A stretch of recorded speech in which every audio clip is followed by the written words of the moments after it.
I'd been driving the same stretch of Highway 87 for 8 months now, and I still wasn't used to how empty it felt out here. 30 miles from the nearest town, nothing but Montana grassland rolling away in every direction until it hit the mountains. Most nights, I'd see maybe 3 cars the whole drive to work. Tonight wasn't any different. The headlights picked up the familiar blue and white sign first. Rowan's Roadside Diner, open 24 hours. Then the building itself came into view, a long rectangle of yellow light sitting by itself in all that darkness. I pulled into the gravel lot and parked next to Ethel's Honda. Brian's truck was already gone, which meant the evening shift had ended right on time. I sat in my car for a minute before getting out. Not because I was dreading work exactly. The job was fine. Better than fine, really. After everything that happened back in Billings, I needed something simple. Something that didn't require me to make decisions that could ruin people's lives. Slinging coffee and burgers to truckers and late-night travelers was about as simple as it got. But this place had its own complications. The bell above the door chimed when I walked in. Ethel looked up from behind the counter where she was counting the register. She was 28, maybe 5 years younger than me. With long black hair she always kept in a ponytail during her shift. She'd been working here for 3 years, which made her practically a veteran. "Hey, Caleb," she said. "Quiet night so far. Had maybe a dozen customers since 6. That's good?" I hung my jacket on the hook by the kitchen door and grabbed my apron from underneath the counter. "Brian get out all right?" "Yeah, left about 10 minutes ago. Said to tell you he restocked the coffee filters and cleaned the grill." She finished with the register and closed the drawer. "Oh, and we're low on pie, just apple and cherry left." I nodded and started my usual routine. Check the coffee pots, make sure they were full and hot, wipe down the counter, count the clean mugs. It was all standard diner stuff, the kind of work I could do without thinking about it, which was exactly what I needed these days. Ethel gathered her purse and keys from under the register. "You remember the rules, right?" "I remember." She studied my face for a second, like she was trying to decide if I really meant it. "I know they sound crazy, but they're important, Caleb, especially out here." "I know." I did know. It had taken me a while to figure that out, but I knew now. See, on my first day, Rowan had handed me a piece of paper. Notebook paper. The kind with the blue lines, written in pencil in his careful handwriting. 5 rules, numbered 1 through 5. 1. Always acknowledge the regulars, especially the old man with the translucent skin. 2. If you see a man with deer eyes, go to the back room and stay there until he leaves. 3. If a woman in a blue dress comes in, close the diner immediately and go home. 4. Never work the last shift of the month alone. 5. If a child comes in after midnight, ignore them completely. Do not speak to them. Do not serve them. Do not acknowledge them in any way. I'd read it twice, then looked up at Rowan. He was 58, built like someone who'd spent most of his life doing physical work. Gray hair, deep-set blue eyes, and a face that didn't give much away. "This is a joke, right?" I'd asked. "No joke," he'd said. "Follow those rules, and you'll be fine. Don't follow them, and you won't be working here long." I'd figured he meant I'd get fired. It took me a few weeks to realize he might have meant something else entirely. The first couple of months, I thought maybe Rowan was just eccentric. The kind of guy who'd been running a roadside diner for so long that he'd developed some weird superstitions. Ethel and Brian seemed to take the rules seriously, but I figured they were just playing along to keep the boss happy. Then I met the old man. It was my 3rd week on the job. Late Tuesday night, maybe 2 in the morning. I was restocking the napkin dispensers when I heard the door chime. I looked up and saw him walking in. He was tall, probably 6 feet or so, wearing a dark suit that looked expensive. His hair was white and perfectly combed, but his skin was wrong, not just pale, translucent. I could see the blue lines of veins running underneath it, like looking at someone through frosted glass. And his teeth. When he smiled at me, I saw they were too sharp. All of them. Not just the canines, but every single tooth in his mouth came to a point. I stood there holding a stack of napkins, trying to process what I was seeing. My brain kept insisting that what I was looking at wasn't possible. People didn't have skin like that. People didn't have teeth like that. But there he was. He took a seat at the counter, 3 stools down from where I was standing. He folded his hands in front of him and looked at me expectantly. I remembered the first rule. Always acknowledge the regulars, especially the old man with the translucent skin. "Good evening," I said. My voice came out steadier than I'd expected. "What can I get for you?"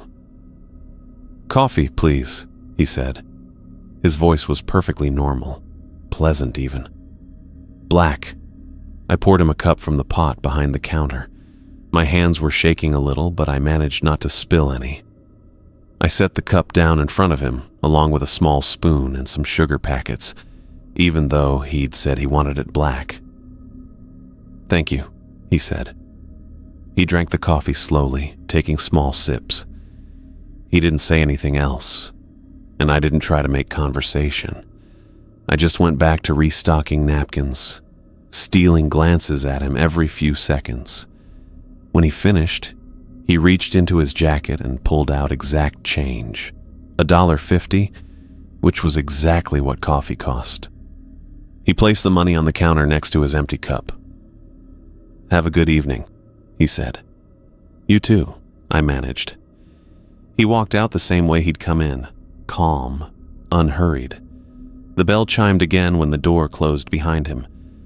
I stood there for maybe 5 minutes, staring at the empty cup and the money he'd left, trying to convince myself that I'd imagined the whole thing, that the late hour and the isolation had made me see things that weren't there. But the cup was real. The money was real. And when I picked up the cup to wash it, it was still warm. The next morning, when Ethel came in for her shift, I told her what had happened. I described the man in detail, expecting her to tell me I was losing my mind.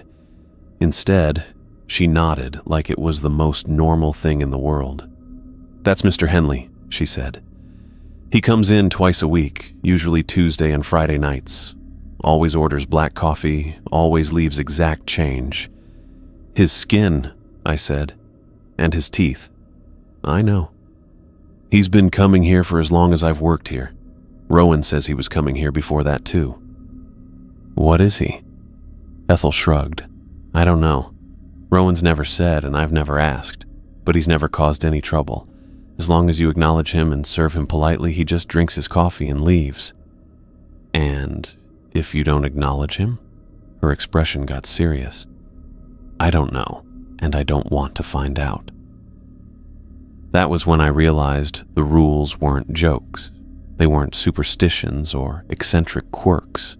They were survival instructions. I'd been following them carefully ever since. Now, 8 months later, I'd seen Mr. Henley maybe 60 times. He still made my skin crawl, but I'd gotten used to the routine. Coffee, black, exact change. Polite conversation if he initiated it, but he usually didn't. I'd never seen the man with deer eyes or the woman in the blue dress. I'd made sure never to work the last shift of the month alone. And I'd never had to deal with a child after midnight. I was hoping to keep it that way. Ethel finished gathering her things and headed for the door. "See you tomorrow, Caleb." "Drive safe." The bell chimed when she left, and then I was alone in the diner.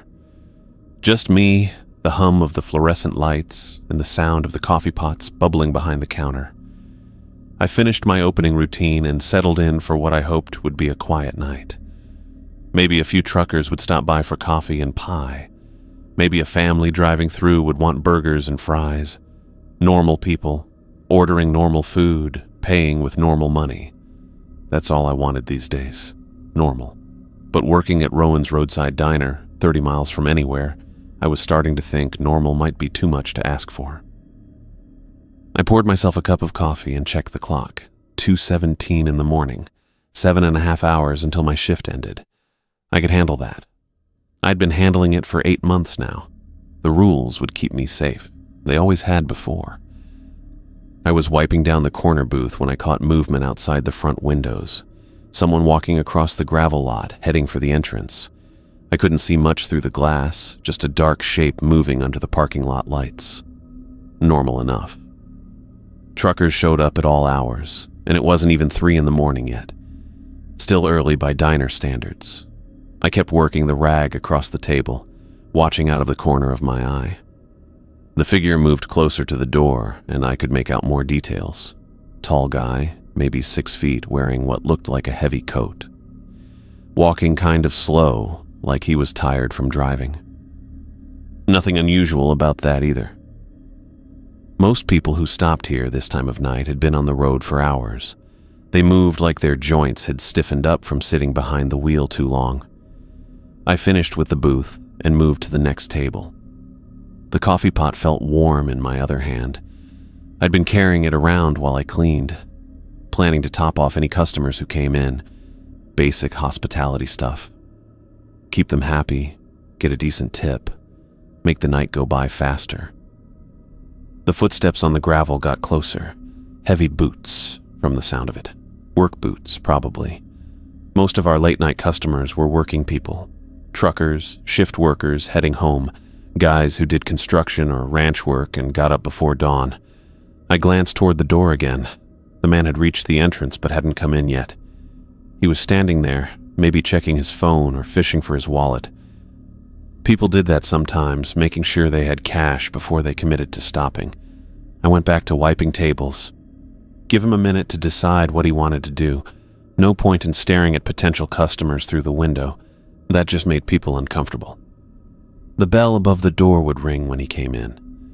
Then I'd do the usual routine. Grab a menu, ask if he wanted coffee, let him settle into a booth or at the counter. Simple stuff. The kind of normal interaction I'd been hoping for all night. But something made me look up again. Maybe it was the way the footsteps had stopped, or maybe just instinct. The man was still outside, but now he was turning toward the door, getting ready to push it open. That's when I saw his face. The coffee pot slipped out of my hand before my brain even processed what I was looking at. It hit the floor and shattered, sending hot coffee and glass pieces across the tiles. But I barely heard the crash. The man's face was wrong. Human enough from a distance, but up close, those weren't human eyes looking through the glass. They were huge and brown and round, taking up way too much space on either side of his nose. Deer eyes. Exactly like Rowan had described in rule number 2. My body moved before my mind caught up.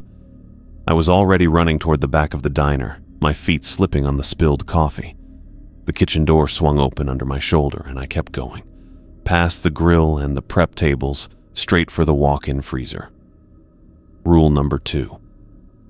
If you see a man with deer eyes, go to the back room until he leaves. Rowan had been specific about that. Don't try to serve him, don't try to talk to him.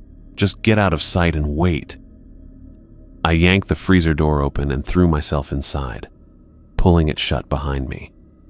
The heavy latch clicked into place, sealing me into the cold darkness. My heart was hammering so hard I could feel it in my throat. The temperature in here had to be close to 0, and I was wearing just my work shirt and apron. But that seemed like the least of my problems right now. I'd seen those eyes. There was no mistaking what they were. Not human eyes that looked strange in the light, not some trick of the glass or my tired brain playing games. Deer eyes, large and dark and completely wrong on a human face. The cold bit into my skin, but I didn't move toward the door. Rule number 2 said stay in the back room until he leaves. It didn't specify which back room, but the freezer felt like the safest option. Solid walls, heavy door, no windows. If something was going to happen out there, I didn't want to see it. I pressed my back against the metal shelving and tried to listen. The freezer's compressor was running, making it hard to hear anything from the dining room. But underneath that steady hum, I thought I could make out other sounds. Footsteps, maybe. The bell above the front door. He'd come inside. The man with deer eyes was in the diner right now, probably looking around for whoever had been working. Looking for me. My breath came out in white puffs. The cold was starting to work its way through my clothes, making my arms and legs ache. But I wasn't going anywhere. Rowan had made it clear that this rule wasn't optional. You see the deer-eyed man, you hide. Period. I thought about the broken coffee pot on the floor, glass everywhere, coffee spreading across the tiles. He'd know someone had been there recently. The register was still open from when I'd been counting change, and there were dirty dishes on some of the tables. Clear signs that the place was being worked. But maybe that didn't matter. Maybe he didn't care about finding the staff. Maybe he just wanted to be left alone, like Mr. Henley with his black coffee and exact change. Except Rowan had never told me to hide from Mr. Henley. Rule number 1 said to acknowledge him, serve him, treat him like any other customer. Rule number 2 was different. Rule number 2 said run. More sounds from outside the freezer, something that might have been chairs being moved around, or maybe stools. The counter had 4 stools, metal ones with padded seats that spun if you push them. I wrapped my arms around myself, trying to keep warm. The cold was getting serious now, working its way through my shirt and into my bones. How long was I supposed to wait? Rule number 2 didn't give a time limit, just said to stay until he leaves.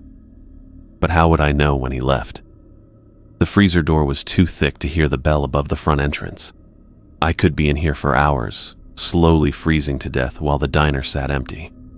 That was a problem for later. Right now, the important thing was following the rule. Rowan had written these instructions for a reason. He'd seen what happened when people didn't follow them. I thought about Ethel's comment from earlier, about the diner having trouble keeping staff. How many people had worked here before me? How many had quit after a few weeks, or just stopped showing up one day? And how many had disappeared because they didn't follow rule number 2? The compressor shut off, leaving the freezer in relative quiet. I held my breath and listened. There were definitely sounds coming from the dining area. Not footsteps exactly, but something moving around. Something heavy. Then I heard what sounded like wood breaking. A sharp crack followed by pieces hitting the floor, then another crack and another. He was destroying something out there. Furniture, maybe, or the counter itself. I pressed myself further back against the shelving, even though there was nowhere else to go. The metal was so cold it burned through my shirt, but I didn't care. Whatever was happening in the dining room, I didn't want any part of it. More breaking sounds. Rhythmic now, like someone working their way through a list. Crack, crash, crack, crash. Methodical destruction. The cold was making it hard to think straight. My fingers were going numb, and I could feel the beginnings of serious shivering. But I couldn't leave. Not yet. Not until I was sure he was gone. I tried to remember everything Rowan had told me about the rules. Most of the conversation had focused on Mr. Henley, since he was the most common visitor. But Rowan had mentioned the others too, briefly. The woman in the blue dress meant close the diner and go home. The child after midnight should be ignored completely. And the man with deer eyes, hide until he leaves. Rowan had said something else though, something about previous employees, people who hadn't followed the rules correctly. They'd disappeared. Not quit, not moved away, not found other jobs. Disappeared. Which could mean a lot of things, but none of them were good. The breaking sounds stopped. The diner went quiet except for the hum of the main refrigerator in the kitchen and the soft buzz of the fluorescent lights. I waited, counted to 60, then did it again. The silence stretched out, but that didn't necessarily mean anything. He could still be out there, just standing still, waiting. My whole body was shaking now from the cold. I had to make a decision soon, or hypothermia was going to make it for me. But rule number 2 said stay until he leaves. It didn't say anything about freezing to death in the process. I listened for another few minutes. Nothing. No footsteps, no movement, no sounds of destruction. Just the normal background noise of the diner's equipment. Maybe he was gone. Maybe the silence meant it was safe to come out. Or maybe it meant he was waiting right outside the freezer door. I counted to 60 again, then made my choice. I couldn't stay in here much longer without risking serious damage from the cold. And if he was still out there, well, at least I'd followed the rule as long as I could. I reached for the door handle, my numb fingers barely able to grip the metal. The latch released with a soft click, and I pushed the door open just a crack. Warm air rushed in, feeling like a blast from a furnace after the freezer's cold.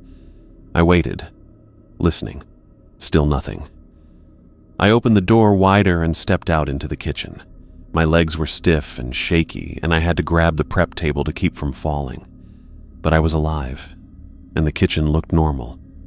No signs of disturbance. I made my way toward the dining room, moving slowly and trying not to make noise. The swinging door was still closed. I put my ear against it and listened. Silence. I pushed the door open just enough to see through the gap. The dining room was empty. No sign of the man with deer eyes, but 3 of the counter stools were broken in half, their metal frames twisted and their padded seats torn apart. Pieces of stuffing and vinyl were scattered across the floor, mixed with the glass and coffee from the pot I'd dropped. He was gone. Whatever he'd wanted, whatever he'd been doing, it was over. I stepped into the dining room and looked around. The damage was limited to the stools. Everything else looked untouched. The booths, the tables, the register, all normal. Just those 3 stools, destroyed with what must have been incredible force. I pulled out my phone and dialed Rowan's number. It rang 4 times before he picked up. Yeah? His voice was groggy but alert, like he'd been expecting a call. It's Caleb. I had a visitor tonight, the one from rule number 2. Silence on the other end. Then, you followed the rule? Yeah. Hid in the walk-in freezer until he left, but he broke 3 of the counter stools. You're okay? Cold as hell, but okay. Rowan was quiet for a moment. Good. You did the right thing. The stools can be replaced. How often does this happen? Not often. Maybe once or twice a year, usually during storms, but not always. I looked around the dining room again. Previous employees who didn't hide fast enough? Disappeared, Rowan said simply. Never found any trace of them. That explained why the diner had trouble keeping staff. It also explained why Rowan had been so serious about the rules on my first day. I'll be in tomorrow to clean up, Rowan continued, and to order new stools. You can finish your shift if you want, or close early. Your call. I thought about it. The idea of staying here alone for another 5 hours didn't sound appealing, but I also didn't want to seem weak. I'd followed the rules and survived. That had to count for something. I'll stay, I said, but I'm keeping the kitchen door propped open so I can hear better. Smart. And Caleb, you did good tonight. Not everyone follows the rules when it matters. He hung up, leaving me alone in the damaged dining room. I looked at the broken stools again, wondering what kind of strength it took to snap metal like that. Then I went to get the broom and dustpan. No point in leaving the mess for the morning shift. As I swept up the pieces, I started to understand why the diner went through so many employees. Normal people weren't built for this kind of work. I'd swept up most of the glass and stuffing when I heard Brian's voice from the kitchen. Hey Caleb, you back there? Yeah, I called out. Just finishing up. I dumped the last of the debris into the trash bag and carried it to the dumpster out back. When I came through the kitchen door, Brian was standing by the prep station looking at the broken stools. Jesus, he said. What happened here? I'd forgotten Brian was coming in early today. He usually showed up around 6:30 to start breakfast prep. but the clock on the wall read 6:15. Must have wanted to get a jump on things. "Had a visitor," I said. "Rule number 2. Brian's face went pale. He'd been working here almost as long as Ethel, so he knew what that meant. He looked toward the front windows, then back at the destroyed furniture.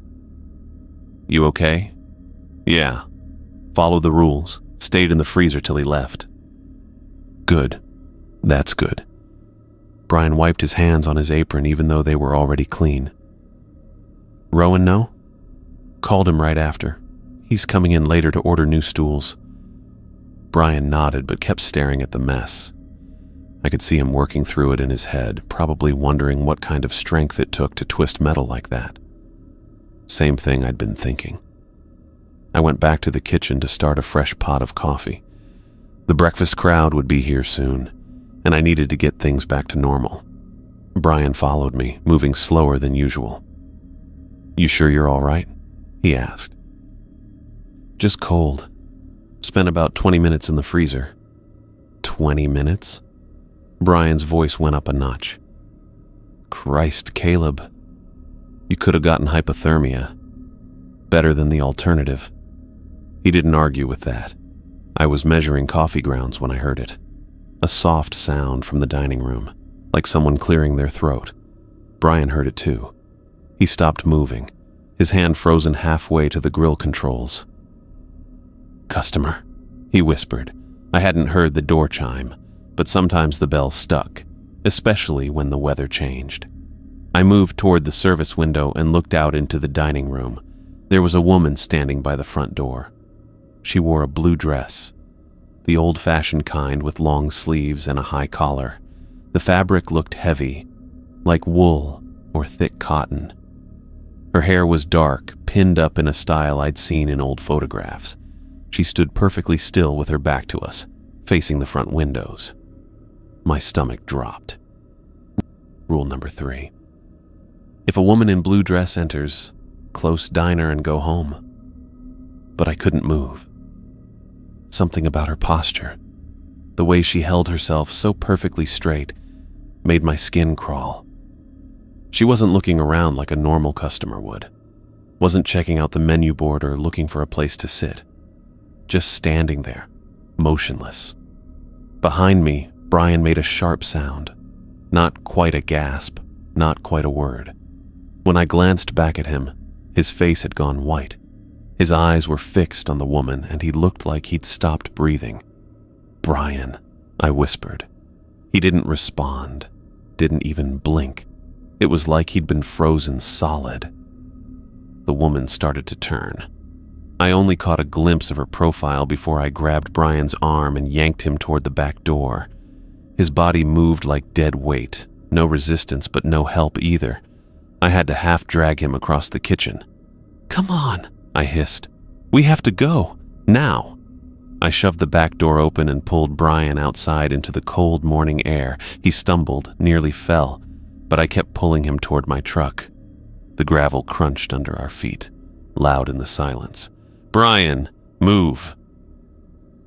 That seemed to snap him out of it. He blinked, looked around like he was waking up from a dream, then started running on his own. We reached my truck and I fumbled for the keys, my hands shaking so bad I could barely get them in the ignition. The engine turned over on the second try. I threw it in reverse and gunned it out of the parking lot, gravel spraying behind us. In the rearview mirror, I could see the diner getting smaller, but I didn't slow down until we'd gone at least 2 miles down the highway.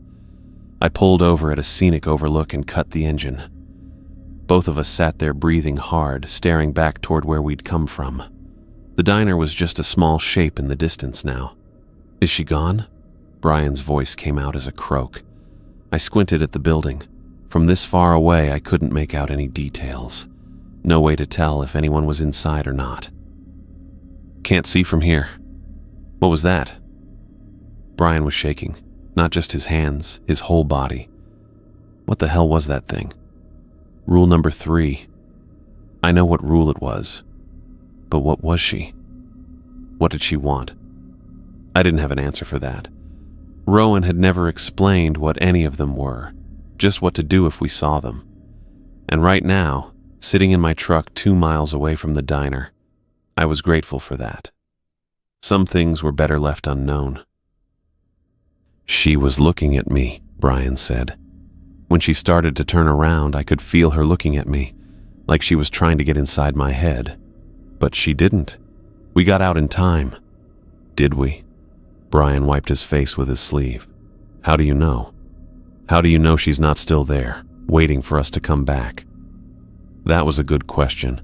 Rule number 3 said to close the diner and go home, but it didn't say anything about what happened after.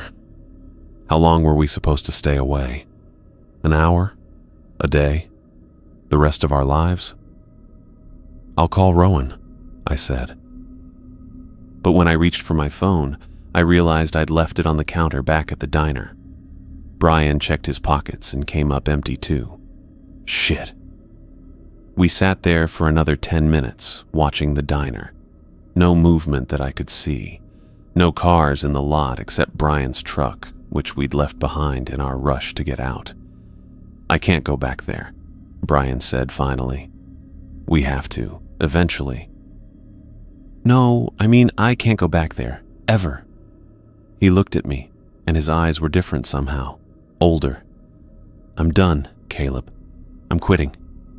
I wanted to argue with him, tell him he was overreacting, but I remembered the way he'd frozen up when he saw her, the way his whole body had gone rigid, like something had taken control of him. If I hadn't been there to pull him out. "What about your shift?" I asked. "Find someone else. I'll work through the end of the week if Rowan needs time to hire a replacement, but I'm not doing any more night shifts. And I'm not working alone." I understood. Hell, part of me wanted to quit too. 8 months of this job, and I'd never felt anything like what happened back there. The deer-eyed man had been scary, sure, but this was different. The woman hadn't even looked at us directly, and Brian had nearly been paralyzed. "Let's wait another few minutes," I said. "Then we'll drive by, see if the coast is clear." Brian nodded, but I could tell his heart wasn't in it. He'd already made up his mind. When we finally drove back to the diner, the parking lot was empty. No sign of the woman in blue. The front door stood open, which was strange. I always kept it locked when we weren't serving customers. "Stay in the truck," I told Brian. "You're not going in there alone." "Someone has to check." "Then we both go." We walked to the entrance together, moving slow and careful. The dining room looked normal, except for the broken stools I still hadn't finished cleaning up. No sign that anyone had been inside, but something felt different. The air was colder, and there was a smell I couldn't identify. Not unpleasant, exactly, but wrong, like flowers that had been dead too long. "She's gone," I said. Brian didn't look convinced. He kept glancing over his shoulder, checking the corners of the room like she might materialize out of nowhere. We made it through the rest of the morning shift without talking much. Brian cooked breakfast for the handful of truckers and early commuters who stopped by, but his heart wasn't in it. He jumped every time the door chime rang, and I caught him staring out the front windows more than once. When Rowan showed up around 10, Brian didn't even wait for him to get through the door. "I'm quitting," he said. Rowan looked at the broken stools, then at Brian's face, then at me. "Rule number 3, he asked. "This morning around 6:15. Rowan nodded like he'd been expecting this. "You followed protocol?" "Yeah, got out fast as we could." "Good." He turned to Brian. "You sure about quitting?" "Positive." "All right, work through Friday if you can. I'll need time to find someone new." Brian agreed to that, but I could tell he was already gone in his head. He'd made his decision the moment he saw that woman, and nothing was going to change his mind. After Brian left for the day, Rowan and I sat at the counter drinking coffee. He'd already called about replacement stools, and the supplier promised to have them delivered by Wednesday. "The woman in blue," I said. "What is she?" Rowan was quiet for a long time. When he finally spoke, his voice was lower than usual. "Most dangerous one we get. Shows up maybe once every 2 years, sometimes longer, Always during day shift, always when there's more than one person working. Why? Don't know. But I do know what happens to people who don't follow rule number 3. He looked at me. They disappear. Not like the deer-eyed man, where we just find empty clothes. They vanish completely. No trace, no body, no nothing. Like they never existed at all. That explained Brian's reaction. Some part of him had known, even before his conscious mind caught up, that he was in serious danger. "How many employees have you lost?" I asked. "Over the years, more than I like to count." Rowan finished his coffee and stood up. "But you did good today. Both of you. Following the rules when it matters, that's what keeps people alive." After he left, I sat alone in the diner thinking about what he'd said. Brian was quitting, which meant we were down to 3 people total. Me, Ethel, and Rowan. Rule number 4 said never work the last shift of the month alone. But with only 3 of us, that was going to be hard to manage. I looked around the empty dining room, at the space where the broken stools used to be, and wondered how long it would be before we lost someone else. I'd been working alone for 3 hours when the door chime rang at 3:15 in the morning. The sound made me look up from the inventory sheet I'd been working on. Coffee supplies, napkins, sugar packets, all the mundane stuff that kept the diner running. I'd been grateful for the paperwork, honestly. Gave me something to focus on besides the empty dining room and the 3 new stools Rowan had installed yesterday to replace the ones that got destroyed. A kid stood in the doorway. He couldn't have been more than 7 years old, maybe 8 at the most. Short brown hair, jeans that looked too big for him, sneakers with cartoon characters on the sides. He had a backpack slung over one shoulder, the kind kids carry to school, bright blue with reflective strips. The backpack looked heavy, pulling his small frame to one side. My first instinct was to ask him what he was doing out here, alone at this hour. Where were his parents? How had he gotten to the middle of nowhere? The nearest town was 30 miles away, and there wasn't anything else out here except empty highway and grassland. But then I remembered the rules. Rule number 5. If a child comes after midnight, ignore them completely. I forced myself to look back down at the inventory sheet. Coffee filters, check. Sugar packets, we were running low. I made a note on the paper, my handwriting shakier than usual. The pen felt slippery in my palm. "Hello?" the kid called out. His voice was small, uncertain. Exactly what you'd expect from a lost child. I could hear the confusion in it, maybe a little fear. Every instinct I had screamed at me to look up, to help him, to ask him what was wrong and how I could fix it. I kept my eyes on the paper, counted sugar packets again even though I'd already written down the number. "Can someone help me?" The words hit me harder than they should have. I'd been a kid once too. I knew what it felt like to be scared and alone, to need an adult to make things better. This boy sounded exactly like I would have at that age. Lost, hoping someone would notice and care enough to help. But Rowan's rules had kept me alive for 8 months. The man with deer eyes had taught me that these weren't suggestions or old wives' tales.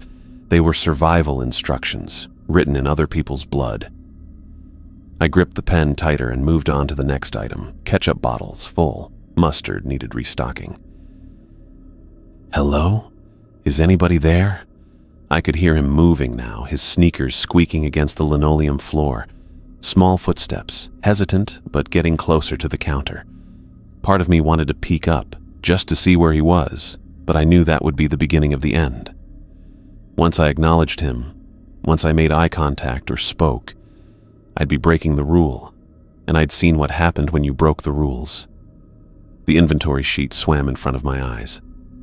I blinked hard, trying to focus on the words I'd written. Salt and pepper shakers, check. Hot sauce, running low. Simple things, normal things, the kind of supplies that mattered in a regular diner that served regular people. "I'm lost," the boy said, and his voice was closer now, maybe 10 feet away near the counter where customers usually sat. "I can't find my mom." My chest tightened. Every fiber of my being wanted to look up, to see his face, to ask him about his mother and figure out how to reunite them. It was basic human decency. It was what any normal person would do. But this wasn't a normal place, and I wasn't dealing with normal circumstances. I thought about Brian, how he'd looked when he saw the woman in blue dress, the way his body had gone rigid like something was trying to crawl inside his head, how he'd quit the next day and wouldn't even talk about what he'd felt. Some things were worse than death, and some kindnesses came with prices you couldn't afford to pay. "Please," the child said, "I just need to call my mom." The word please almost broke me. It was so small, so desperate. I could picture him standing there with his oversized backpack, probably scared out of his mind, just wanting someone to help him get home safely. I forced myself to turn the page in my inventory notebook. Started a new section. Cleaning supplies. We had plenty of dish soap. Glass cleaner was getting low. I wrote it down carefully, making sure each letter was legible. The boy was quiet for a moment, and I wondered if maybe he'd given up. Maybe he'd leave on his own and find his way to wherever he was supposed to be. Maybe this would be over and I could go back to having a normal shift. "Can you hear me?" he asked. Something in his voice had changed. It was still a child's voice, still small and young, but there was something else underneath it now. An edge I couldn't quite identify. Like an echo, but not quite an echo. More like his words were coming from somewhere deeper than his throat. I kept writing. Paper towels, check. Sanitizer spray, half full. My handwriting was getting messier, the letters cramped and uneven. My hand was starting to shake. "I know you can hear me," the boy said, and now I was sure about the echo. His voice sounded like it was coming from the bottom of a well, or from somewhere far underground. "Why won't you look at me?" The temperature in the diner seemed to drop. I could feel goosebumps rising on my arms, but I didn't look up. Didn't stop writing. Toilet paper in the restrooms needed restocking. Hand soap dispensers working fine. "Look at me," the voice said. And it was definitely not just a child's voice anymore. There was something else speaking along with him. Something that made the words vibrate in ways that human vocal cords couldn't manage. "Please look at me." I gripped the pen so hard my knuckles went white. The cleaning cloth I'd been using earlier was still on the counter next to me, and I reached for it with my free hand. Started wiping down the already clean surface, focusing on making small, methodical circles. The boy, or whatever was pretending to be a boy, was moving again. I could hear those squeaky footsteps, but they sounded different now, heavier. Like each step was echoing in a space much larger than the diner's dining room. "I'm scared," he said, and the echo was getting stronger. His voice seemed to be coming from multiple directions at once, like there were speakers hidden throughout the room all playing the same recording at slightly different speeds. "I just want to go home." I wiped the counter harder, the cloth making soft circles on the formica surface. Around and around, the same spot over and over. It gave me something to focus on besides the voice, something to anchor me to the real world where cleaning cloths and coffee stains mattered. "My mom is looking for me," the thing said. "She's probably worried." The words were getting more distorted, stretching out like they were being played on a record that was running too slow. Worried became worried, the sound dragging on for much longer than any human breath could sustain. I thought about Rowan's other rules, how specific they were, how they'd kept me alive when I followed them exactly. The old man with the translucent skin, Mr. Henley, who drank his coffee and left his exact change and never caused any trouble as long as I acknowledged him properly. The deer-eyed man who destroyed. I kept wiping the same spot on the counter. My hand moved in slow circles while my mind raced through everything I knew about the rules. The child's voice had gone quiet, but I could still feel something standing there in the dining room behind me, waiting. The silence stretched out until I heard footsteps again. Not the heavy, echoing ones from before. These sounded normal. Small feet in sneakers walking across the linoleum. Then the door chime rang, and I knew the thing was gone. I sat there for another 10 minutes before I turned around. The dining room was empty. Just tables and chairs and the 3 new stools Rowan had installed. No sign anything had happened except for the inventory sheet in front of me covered in my shaky handwriting and the cleaning cloth that was damp from overuse. That was 3 weeks ago. Since then, I'd started to think I had this job figured out. Follow the rules exactly. Don't get creative. Don't try to help. Just do what Rowan said, and everything would be fine. Turns out I was wrong about that. The call came on a Tuesday morning while I was sleeping. I'd worked the night shift and gotten home around 7, fell into bed still wearing my work clothes. The phone rang at 11:30, dragging me out of deep sleep. Caleb. Rowan's voice sounded rough, like he'd been coughing. I'm at the hospital. That woke me up fast. I sat up in bed, trying to clear my head. What happened? Pneumonia. Been fighting it for a week, but it got worse. Doctor says I'll be here at least 5 days, maybe longer. He coughed, a wet sound that made me wince. Need you and Ethel to cover everything until I get back. I did the math in my head. 2 people, 7 shifts a week. It was doable, barely. We can handle it. There's a problem. Another cough. End of the month is this Friday, Rule 4. My stomach dropped. Never worked the last shift of the month alone. I'd been at the diner for 8 months now, and Rowan had always made sure we had extra coverage for that night. Usually he worked it himself with one of us. Sometimes all 3 of us stayed. I'll take it, I said. The Friday night shift. No. His voice was firm despite the coughing. Rule says never work it alone. Not never work it if you're new, not never work it unless you're experienced. Never work it alone, period. So what do we do? Close early that night. Lock up at 10 and leave. Better to lose one night's business than lose an employee. I thought about that. Rowan had never closed early for anything. Even when the deer-eyed man destroyed the stools, we'd stayed open the rest of the night. Must be pretty bad. Whatever happens on the last night. Worse than the others. He was quiet for a moment. Lost 3 people to it over the years. All good employees who thought they could handle one night. All of them gone without a trace. We talked through the schedule. I'd work Monday through Thursday nights. Ethel would cover the day shifts, and Friday night until 10. Sunday we'd both work, her during the day, me at night. It would mean overtime for both of us, which was good since money was always tight. One more thing, Rowan said before hanging up. Make sure Ethel understands about Friday. She's got more experience than you, but she's also got more confidence. Sometimes that's dangerous. I called Ethel after I got off the phone with Rowan.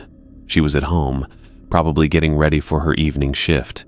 I explained the situation, ran through the schedule we'd worked out. Overtime pay? She asked when I got to the part about covering extra shifts. Time and a half for anything over 40 hours. I'm in, but I want Friday night. That stopped me cold. Ethel, you heard what Rowan said. Rule 4. I heard him, but I also heard him say we're closing at 10, not working the full shift. 4 hours of overtime pay for basically a normal evening. She sounded like she'd already made up her mind. Besides, I've been here 3 years. I know how to handle the weird stuff. This isn't weird stuff. This is the thing that makes Rowan close the diner. The thing that disappeared 3 employees. And we're not working the full shift, she said again. We're leaving at 10. 2 hours before midnight. 5 hours before the really strange things start happening. It'll be fine. I tried to argue with her, but Ethel could be stubborn when she wanted something. She pointed out that she had more experience, that she knew the regulars better, that she was better at handling multiple customers during busy periods. All true, but none of it mattered if she ran into whatever happened on the last night of the month.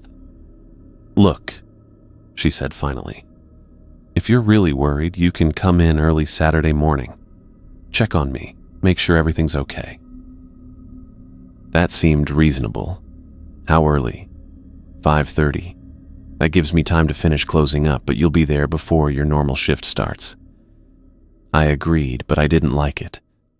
Something about the whole situation felt wrong. Not supernatural wrong, just regular human wrong.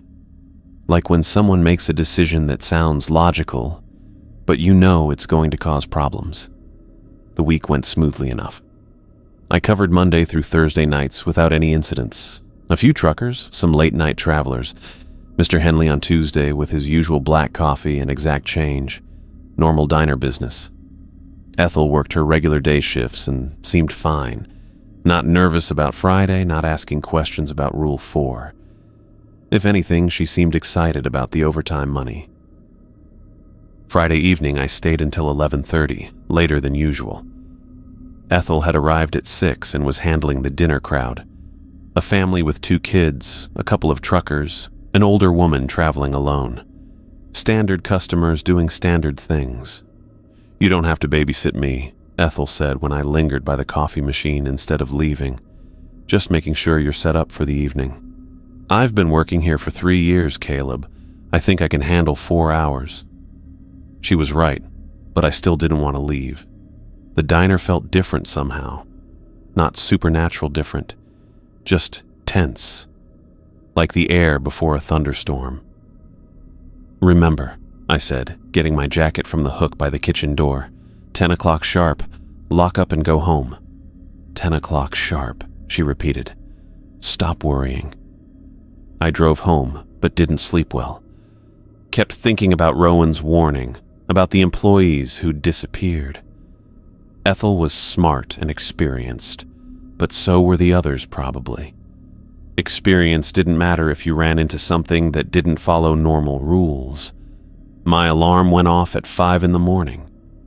I'd set it early so I could get to the diner by 5:30 like we'd agreed. The drive felt longer than usual, probably because I was anxious to make sure everything was okay. I could see Ethel's Honda in the parking lot as I pulled in. That was good, meant she was still there, still safe. But as I got closer, something felt off. The front door was unlocked. I pushed it open and called out, "Ethel!" No answer. The dining room looked normal. Tables and chairs in their usual spots, stools lined up at the counter, coffee pots full and warming, but empty. Completely empty. "Ethel!" I called again, louder this time. I walked around the counter, checked the kitchen. The grill was clean, dishes washed and put away. Everything neat and organized the way Ethel always left it. But no Ethel. Her purse was under the register where she always kept it. Keys, wallet, phone all inside. On the counter next to the register was a half-eaten turkey sandwich, one bite taken out of it, like she'd been eating and then suddenly stopped. I went outside and checked her car. Doors unlocked, keys in the ignition, engine cold. Her jacket was on the passenger seat. Back inside, I looked everywhere. Kitchen, dining room, bathroom, storage closet. Called her name until my voice was hoarse. Nothing. That's when I called the police. Detective Gloria Hall showed up 20 minutes later. Mid-40s, professional, the kind of cop who asked good questions and wrote everything down. I'd met her before when Brian quit after the woman in blue dress incident.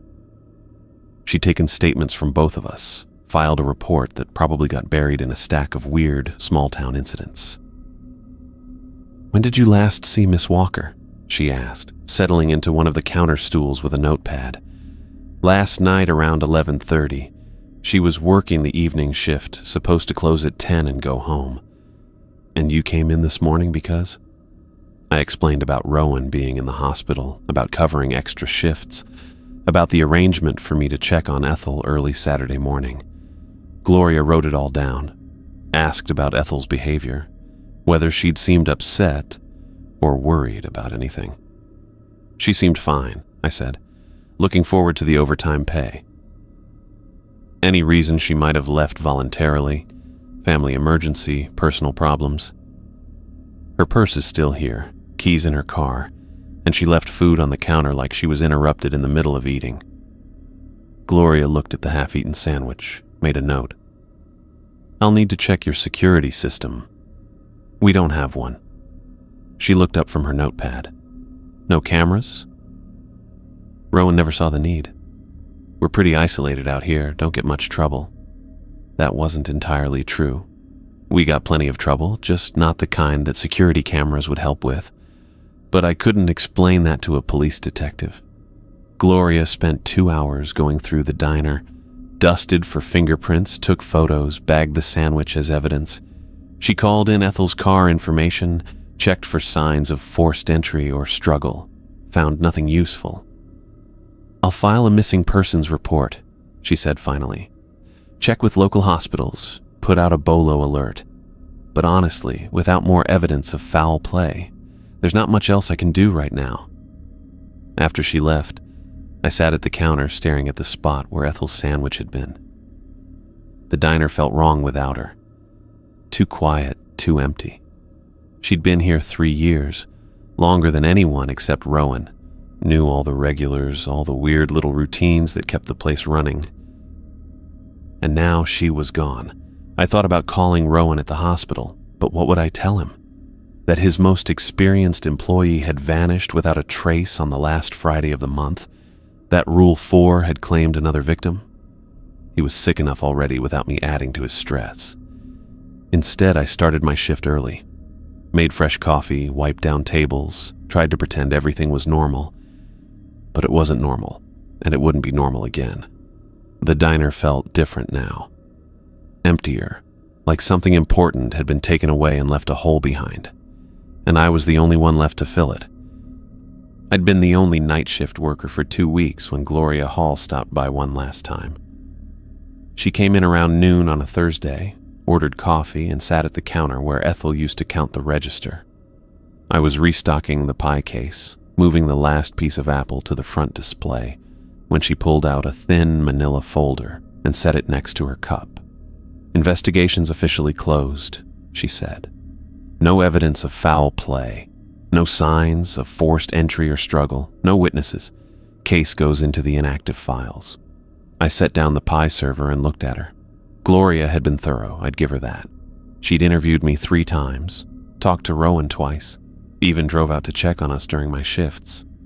But how do you explain to a detective that someone disappeared because they violated a supernatural rule? How do you tell them about entities that visit a roadside diner in the middle of nowhere? "What about her car?" I asked. "Her purse?" "Personal effects suggest she intended to return to work. But people walk away from their lives sometimes, especially after traumatic events." Gloria sipped her coffee and studied my face. "You mentioned she seemed stressed about working alone." That wasn't exactly what I'd said, but close enough.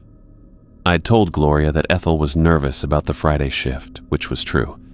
I just hadn't mentioned why. "Any idea where she might have gone?" Gloria asked. I shook my head. Ethel had never talked much about family or friends outside work. She'd been focused on the diner, on understanding the visitors and their patterns. She'd known more about them than anyone except Rowan.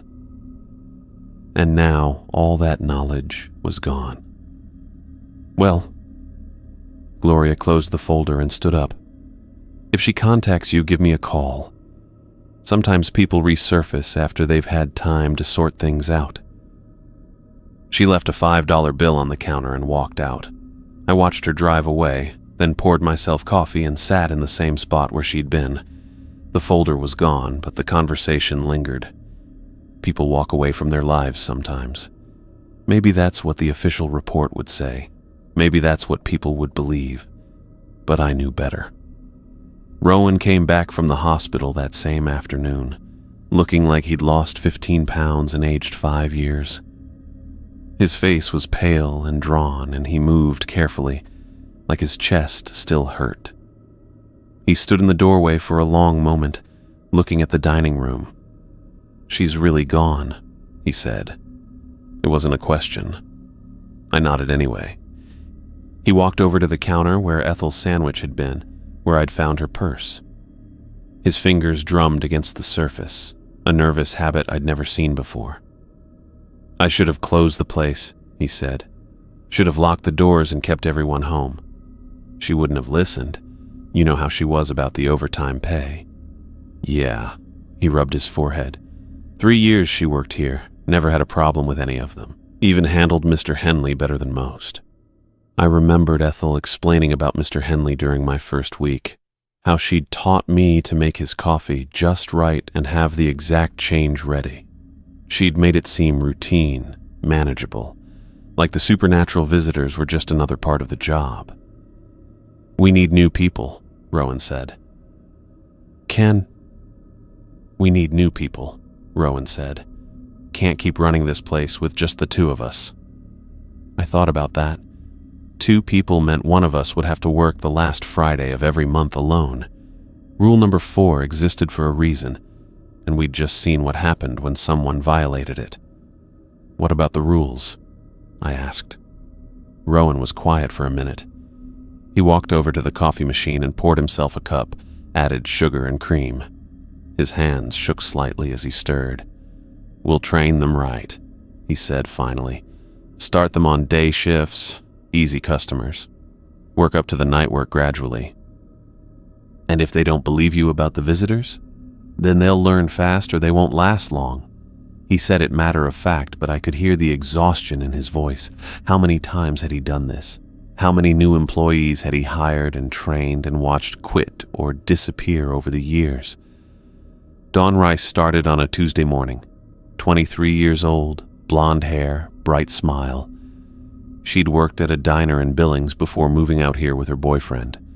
Rowan gave her the standard orientation, showed her how to work the register and coffee machine, explained the basic routine. I was getting ready to leave after my night shift when I heard him start talking about the rules. "Now, we get some unusual customers out here," he said. "Isolated location, you know. People driving long distances, sometimes they're not quite right." Dawn nodded, wiping down the counter with enthusiasm. "Sure, I've dealt with difficult customers before. These aren't difficult. They're dangerous." Rowan's voice got serious. "I'm going to give you a list of rules. They're not suggestions. They're not guidelines. They're survival instructions." I watched her face change as he explained about Mr. Henley, about the man with deer eyes, about the woman in blue dress. Her smile faded. Her movements slowed. By the time he got to rule number 5 about ignoring children after midnight, she was staring at him like he'd lost his mind. "Are you serious?" she asked. "Dead serious. But that's..." She looked around the dining room, taking in the normal tables and chairs, the ordinary coffee machine, the regular-looking pie case. "That's crazy. Crazy or not, it'll keep you alive." Dawn lasted exactly 1 shift. She came in Thursday evening for her first night training. I was supposed to work with her, show her the ropes, help her understand how things worked after dark. Everything went fine for the first few hours. We served coffee to a trucker heading to Denver, made sandwiches for a family driving through to Spokane, handled the dinner rush without any problems. Then, around 10:30, Mr. Henley showed up. I saw him through the front windows first, tall figure in the dark suit walking across the gravel lot. I'd been expecting him, Tuesday and Friday nights, always around the same time, like clockwork. "Dawn," I said quietly. "Remember what Rowan told you about the old man with translucent skin?" She looked up from restocking napkin dispensers. "The one who orders black coffee? That's him, coming through the door right now." The door chime rang and Mr. Henley stepped inside. Same expensive suit, same white hair, same pale skin that showed the blue veins underneath. He walked to his usual spot at the counter, 3 stools down from the register. Dawn stared at him. I could see her taking in the translucent skin, the pointed teeth when he smiled, the way his presence seemed to make the air colder. Her face went completely white. "Coffee," Mr. Henley said in his soft, precise voice. "Black." I moved toward the coffee machine, but Dawn was frozen in place. She stood there gripping the napkin dispenser, mouth slightly open, eyes wide with terror. "Dawn," I said under my breath. "The coffee." She didn't move. Mr. Henley turned his head toward her, and I saw his smile widen slightly. Those pointed teeth caught the fluorescent light.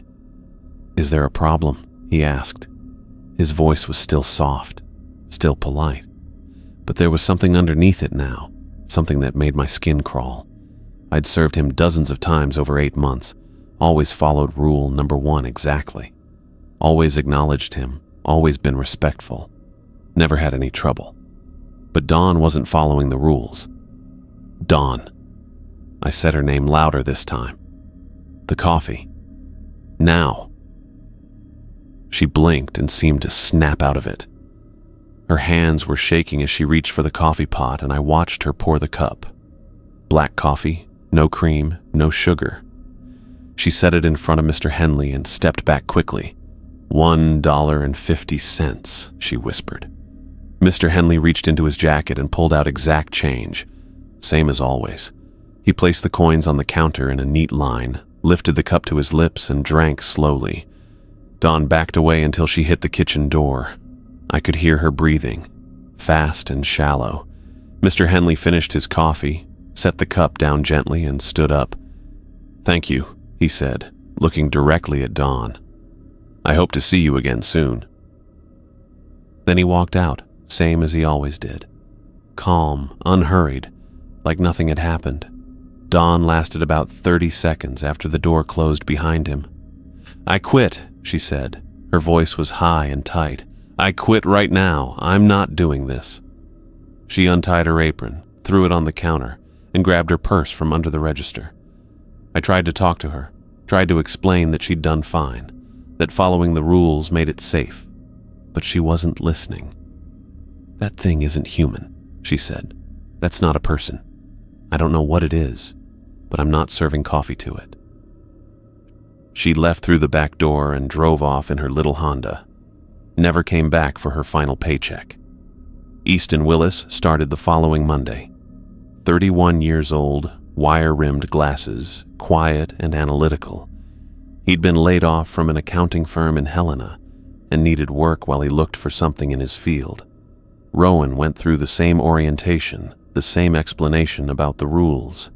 Easton listened carefully, asked a few questions about specifics, and nodded thoughtfully when Rowan finished.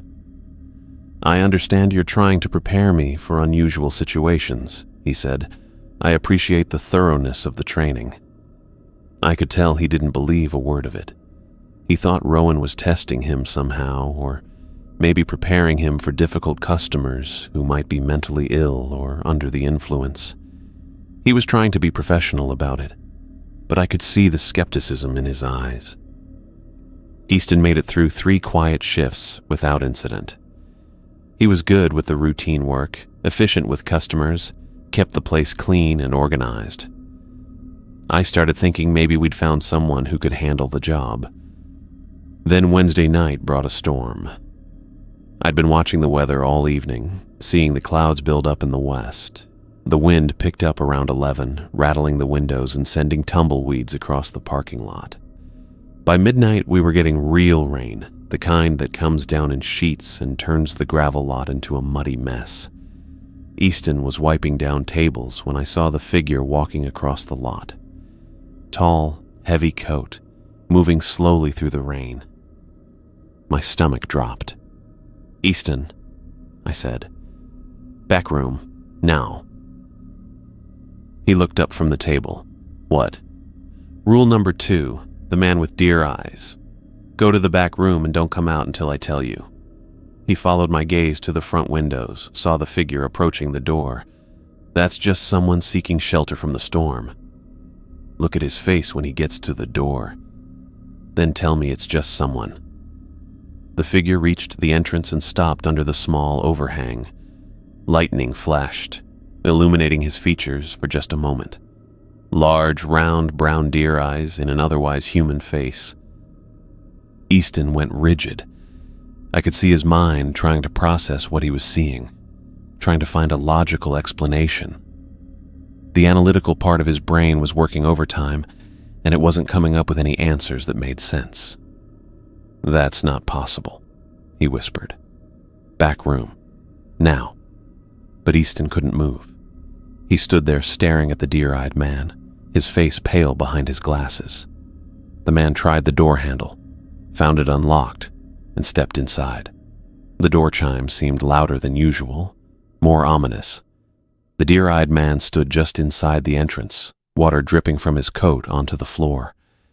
Those large brown eyes scanned the dining room, taking in the tables, the counter, and finally settling on Easton. I grabbed Easton's arm and tried to pull him toward the kitchen, but he resisted. He was staring at the visitor like he was trying to solve a puzzle, like he could figure out the logical explanation if he just looked hard enough. "Sir," Easton said, "can I help you?" The deer-eyed man tilted his head slightly. When he spoke, his voice had an odd quality, like it was coming from somewhere far away. "You're new," he said. "Yes, sir. First week on the job." I was pulling harder on Easton's arm now, but he was bigger than me and he wasn't cooperating. He was still trying to process what he was seeing, still looking for rational explanations. The deer-eyed man started walking toward the counter. His footsteps echoed strangely, like the dining room was much larger than it actually was. The temperature began to drop. "Easton," I hissed, "we need to go, right now." But it was too late. The deer-eyed man had reached the counter, and Easton was still standing there, still staring, still trying to make sense of something that couldn't be understood logically. The man reached out with one pale hand and touched Easton's shoulder. Easton screamed. It wasn't a normal scream. It was high and thin and went on far longer than any human voice should be able to sustain. His eyes rolled back and his whole body convulsed, like he was having some kind of seizure. Then he ran. He bolted toward the front door, pushing past the deer-eyed man, stumbling into tables and chairs. He made it outside and kept running, out into the storm toward the road. I could see him through the windows, running down the highway in the rain, still screaming. The deer-eyed man watched him go. Then he turned back to me, those large brown eyes unblinking. "Where is your hiding place?" he asked. I didn't answer. I backed toward the kitchen, moving slowly, trying not to make any sudden movements. The deer-eyed man didn't follow. He just stood there at the counter watching me retreat. "Next time," he said, "hide faster." Then he turned and walked back out into the storm. I found Easton's car keys and wallet under the register. His glasses were on the floor by the front door, one lens cracked. I never saw him again.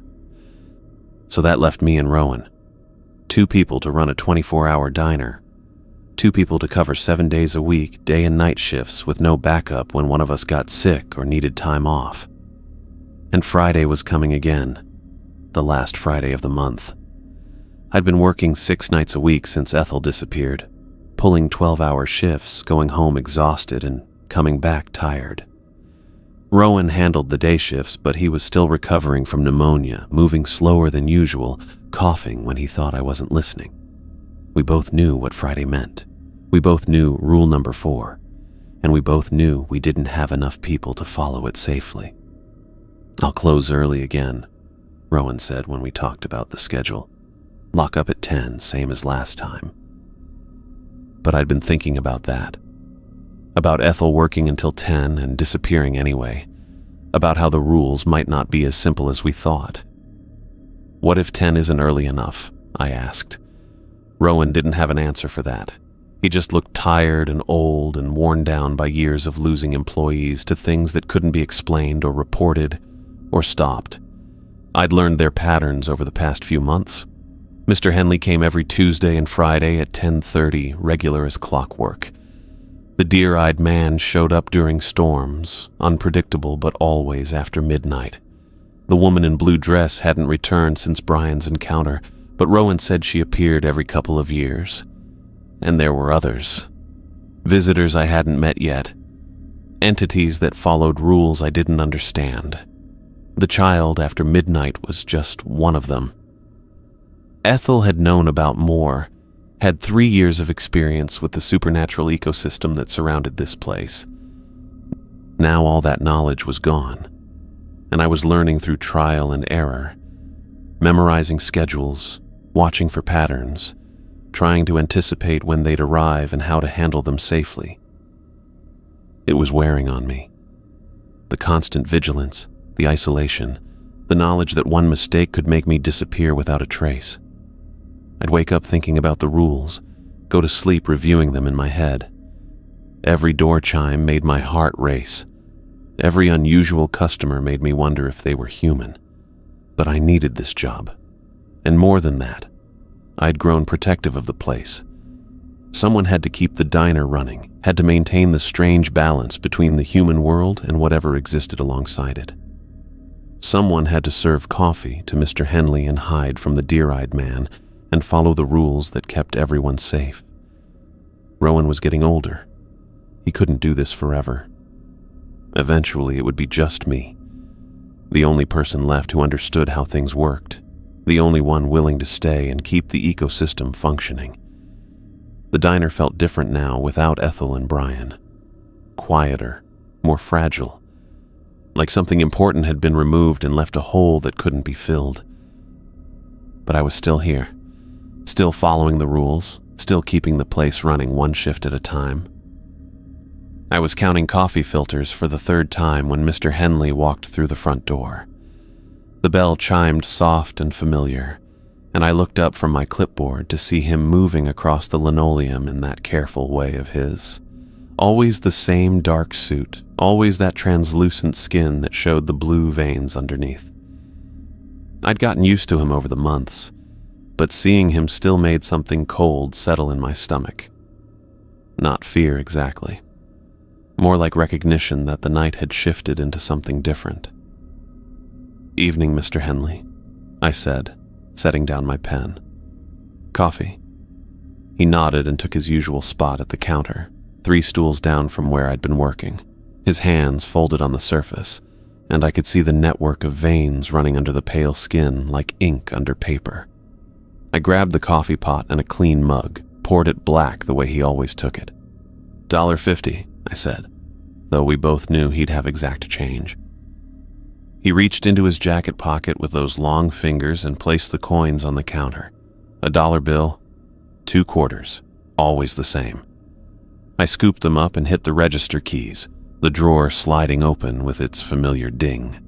Mr. Henley lifted the mug to his lips and drank slowly. I went back to my inventory, trying to focus on the numbers. Coffee filters, check. Sugar packets, running low again. Napkins, plenty. The routine helped keep my mind steady when he was here. Rowan had told me once that Mr. Henley had been coming to the diner for years, long before I started working here. Always polite, always quiet, always left without any trouble. I was writing down the ketchup bottle count when I heard the voice. "Hello? Is anyone there?" My pen stopped moving. The voice was small, high-pitched.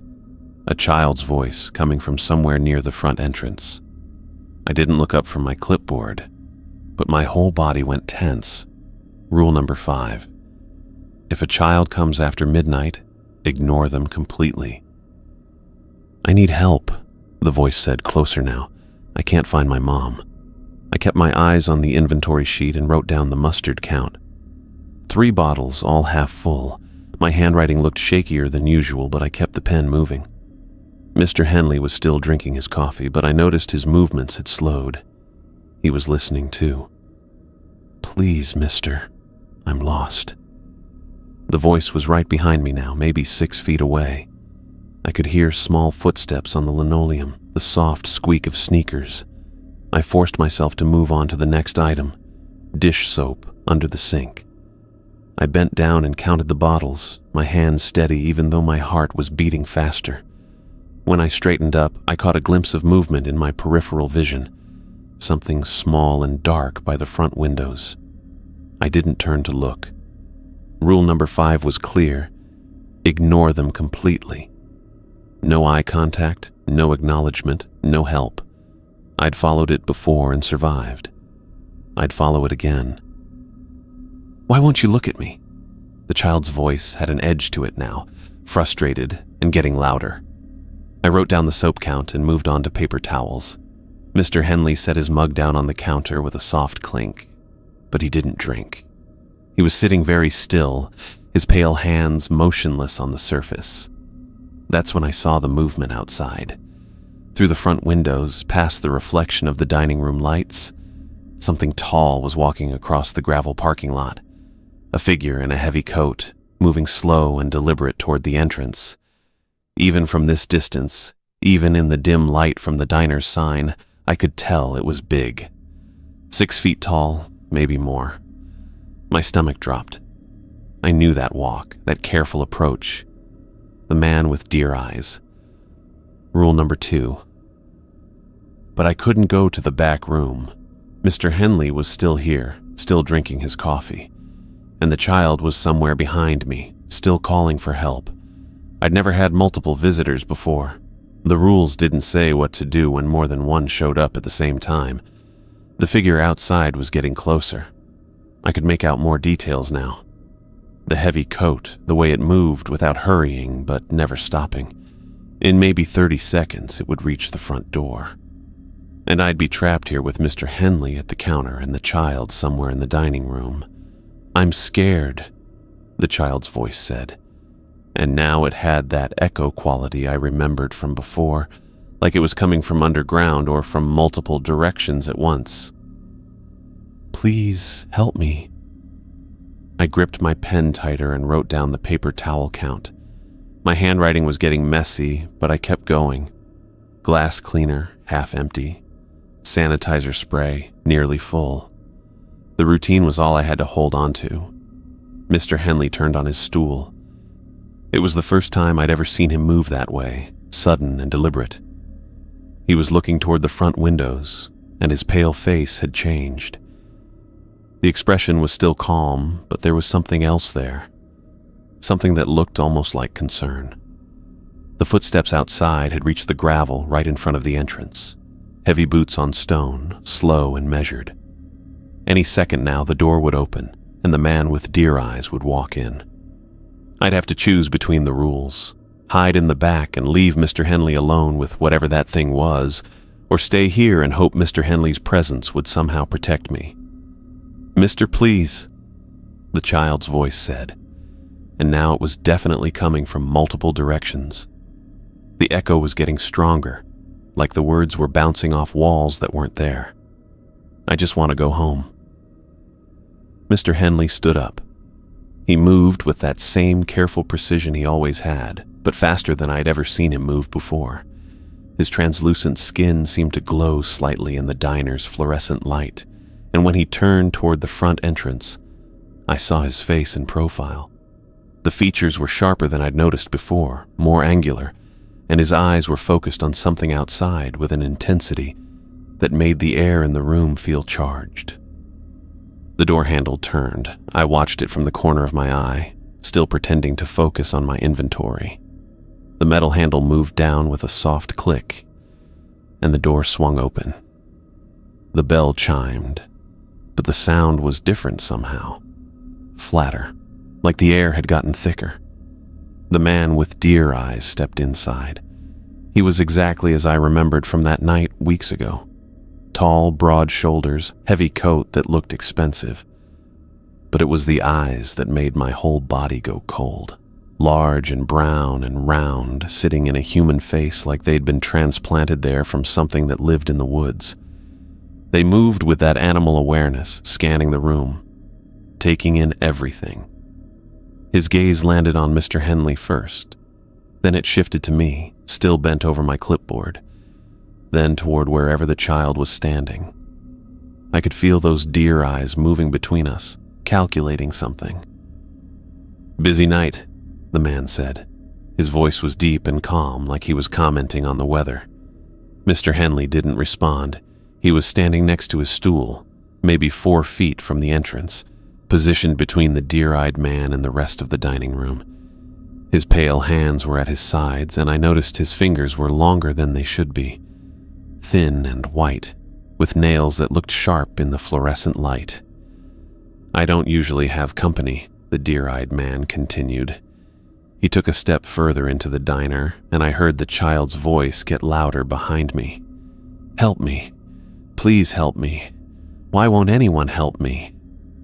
The words were stretching now, the vowels pulling out longer than any human breath could sustain. The echo was getting stronger too, like the child was calling from the bottom of a well that kept getting deeper. Mr. Henley moved. He didn't walk toward the deer-eyed man. Instead, he stepped sideways, putting himself directly in front of the entrance, blocking the path. His translucent skin was definitely glowing now, a soft blue-white light that made the veins underneath look like electric wires. "You should leave," Mr. Henley said.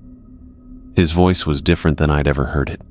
Still quiet, still polite, but with something underneath that made the coffee mug on the counter vibrate slightly. The deer-eyed man tilted his head, studying Mr. Henley with those round brown eyes. "Should I?"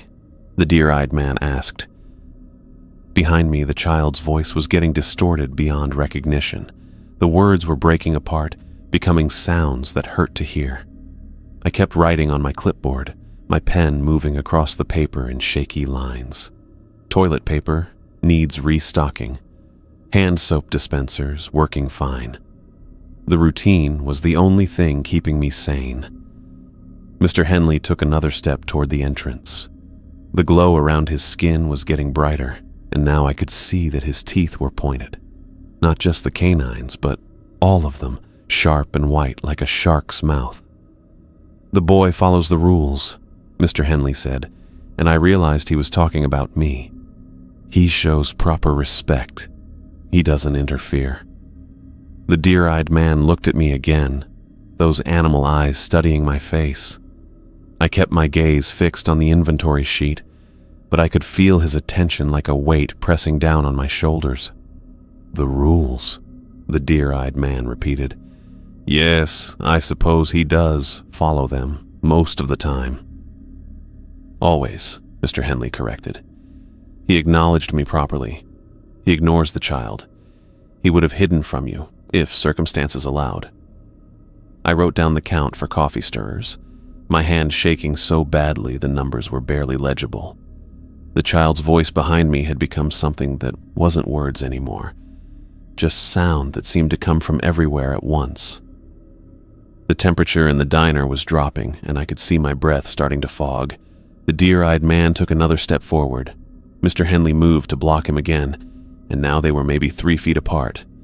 The glow around Mr. Henley's skin was bright enough to cast shadows on the walls, and the vibration in the air was making the coffee pot rattle on its burner. "He's under protection," Mr. Henley said. "Is he?" the deer-eyed man asked. "That's interesting." They stared at each other for a long moment. I could feel the tension building between them, like the air before a thunderstorm. The child's voice was getting so distorted it was making my ears hurt, and the cold was seeping through my shirt. But I kept writing, kept following the rules, kept pretending I was just doing inventory in an empty diner. Then the deer-eyed man smiled. It wasn't a human expression. The lips pulled back too far, showing too many teeth, and the eyes stayed completely animal. He looked at Mr. Henley, then at me, then back to Mr. Henley. "Another time, perhaps," he said. He turned and walked back toward the entrance. Mr. Henley didn't move out of the way, so the deer-eyed man had to step around him. As he passed, he leaned down slightly and said something in Mr. Henley's ear. I couldn't hear the words, but Mr. Henley's glow flickered for a moment. The deer-eyed man reached the door and paused with his hand on the handle. He looked back at me one more time, those round brown eyes studying my face. "Keep following the rules, boy," he said. "They're the only thing keeping you alive." Then he was gone. The door swung shut behind him, the bell chimed, and the pressure in the air lifted all at once. The child's voice cut off mid-sound, leaving sudden, complete silence. Mr. Henley stood by the entrance for another moment, his glow fading back to the usual translucent pale. Then he walked back to his stool and sat down. He picked up his coffee mug and took a sip, like nothing had happened. I finished writing down the coffee stirrer count and moved on to the next item.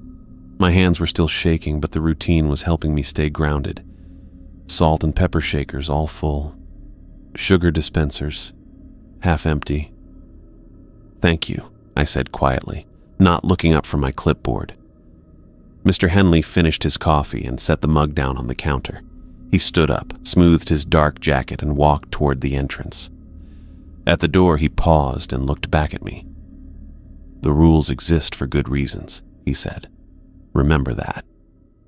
Then he was gone too, disappearing into the night like he always did. I was alone in the diner again, with my inventory sheet and my pen and the memory of what had just happened. I looked around the dining room. Everything was normal. Tables and chairs in their proper places, coffee pots warming on their burners, the register closed and locked. No sign that anything unusual had occurred. But I knew better now. The rules weren't just about surviving individual encounters. They were about something bigger, something more complicated than I'd understood. Mr. Henley had protected me tonight, had put himself between me and the deer-eyed man because I'd followed the rules properly. I finished my inventory and clipped the sheet to the clipboard. Whatever was happening in this place, whatever these things were that came in the night, I was part of it now, and as long as I kept following the rules, I might just make it through. I stayed at the counter for another hour after Mr. Henley left, finishing the inventory even though my hands kept shaking every time I wrote something down. The coffee filters, sugar packets, napkins, all of it seemed so normal after what had just happened. But normal was what I needed right then, something I could count and check off and understand. The rest of the night passed quietly. A trucker came in around 4:30, ordered coffee and a slice of apple pie, left a decent tip. Then a family heading to Billings stopped for breakfast around 6. The dad looked tired, the mom kept checking her phone, and their 2 kids argued over who got the window seat. Regular people with regular problems. I poured coffee, took orders, cleaned tables, everything I'd been doing for 8 months. But something had changed during that encounter with Mr. Henley and the deer-eyed man. I couldn't stop thinking about what Mr. Henley had said, that I was under protection because I followed the rules, and the way he'd stood between me and the deer-eyed man, his skin glowing like that. Whatever Mr. Henley was, he wasn't just another customer. He was something else entirely, something that had decided I was worth protecting. The sounds started around 20 minutes after Mr. Henley and the deer-eyed man had their standoff. I was wiping down the coffee machine when I heard the first crash outside. Not from the parking lot, from somewhere around the building. Then another crash, followed by a scraping sound like claws on metal. I moved to the front windows and looked out, but the parking lot was empty except for the trucker's rig and my Honda. The sounds were coming from the sides of the building, maybe the back. Deep, grinding noises like something was being torn apart. Then a sound I'd never heard before. A high, keening wail that made my teeth ache. The lights flickered. Not the usual flicker from the old wiring, but something different. They dimmed and brightened in a rhythm, like a heartbeat. The coffee machine made a grinding noise and shut itself off. Even the refrigerator in the kitchen went quiet. I stayed at the windows, gripping the edge of the counter. Whatever was happening out there, I wasn't going outside to check. The rules didn't cover this situation, but common sense did. Stay inside, keep the doors locked, wait it out. The scraping sounds got louder. Something was moving around the entire building, circling it. I could track the progress by the noise, starting at the front corner, moving along the east wall toward the back, then around to the west side. Whatever it was big, and it was taking its time. Then came a sound that made my blood freeze. A voice, but not human. Deep and resonant, speaking words I couldn't understand. The language sounded old, like something from before English existed. The voice was angry, frustrated, and it was getting closer to the front of the building. I backed away from the windows and moved to the center of the dining room. The lights were still flickering in that strange rhythm, and now I could hear something else underneath the voice. A humming sound, like electricity building up before a storm. The voice stopped. Everything went quiet. I waited, counting my heartbeats. 10, 20, 30. The silence stretched on, but it wasn't the peaceful quiet from before. This was the kind of silence that meant something was listening, waiting. Then the lights went out completely. I stood in the dark dining room, not moving, barely breathing. The emergency lighting should have kicked in, but it didn't. The only light came from the trucker's rig in the parking lot, casting long shadows through the windows. I could see the shapes of tables and chairs, but everything looked wrong in the dim light. Bigger, more threatening. A new sound started, a rhythmic tapping on the windows, not like fingers or knuckles, more like claws. Tap, tap, tap, moving from window to window around the front of the building, testing them maybe, or trying to get my attention. I didn't move toward the windows. I stayed in the center of the dining room, hands at my sides, waiting. The tapping continued for what felt like hours, but was probably only a few minutes. Then it stopped. The lights came back on all at once, bright and normal. The coffee machine hummed back to life. The refrigerator started its usual rattle. Everything returned to the way it had been, like nothing had happened. But I knew something had happened, something big. I walked to the front windows and looked out at the parking lot, still empty except for the vehicles. No sign of whatever had been circling the building, no evidence of the sounds I'd heard. But I could feel it, a change in the air, like the aftermath of a thunderstorm.